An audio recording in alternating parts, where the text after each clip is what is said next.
Hi Dan, hi Allison. Dan, rather than trying to just explain this over an email, I figured it'd be easier to just make a video and show you exactly what I was talking about. So what I have here is just a section, right? I cheated a little bit.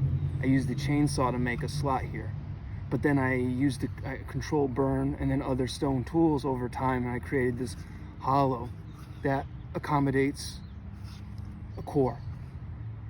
And so here I have an obsidian core that I flaked. I took blades off of it. Before I moved to New Zealand, I was really into microblade technology and pressure microblades. But the biggest difficulty I had was, one, stabilizing the core so I can apply enough inward and outward pressure. And then two, was the practical application of that pressure.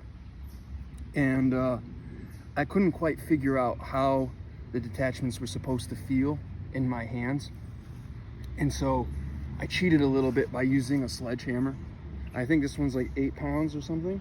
But what I did was this one doesn't have it. We got rid of the original sledgehammer. But I had drilled a hole in the very bottom that accommodated an antler bit. So if you can imagine, I had this really heavy pressure tool with an antler bit, and it allowed me to focus more on the geometry than the actual application of pressure. So that when it came time to move on to something that was a little bit more abo, if you will, I could put the bit in like this. And I knew exactly how it was supposed to feel. So now I could put the core in the vise like this, and the slot would accommodate the blade detachment. And then I'd be taking off blades that looked like this. I got a couple here. Here, I'm gonna move it up. Let's see. You know what? It'll be easier to just do it like this. Let's take a look at these blades.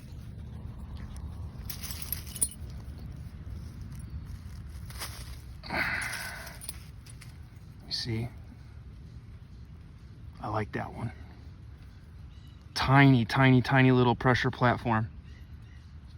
I'm trying to get it to focus. You know, this is another nice one here.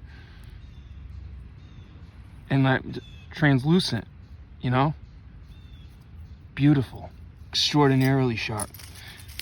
All specimens that I flaked out before I moved to New Zealand.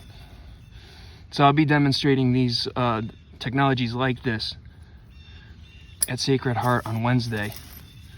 Give them a little PowerPoint and then a demonstration. I'm gonna bring some goodies and I'll let them, I'll dull them before I pass them around. Or maybe not, you know, like why interfere with the selective process?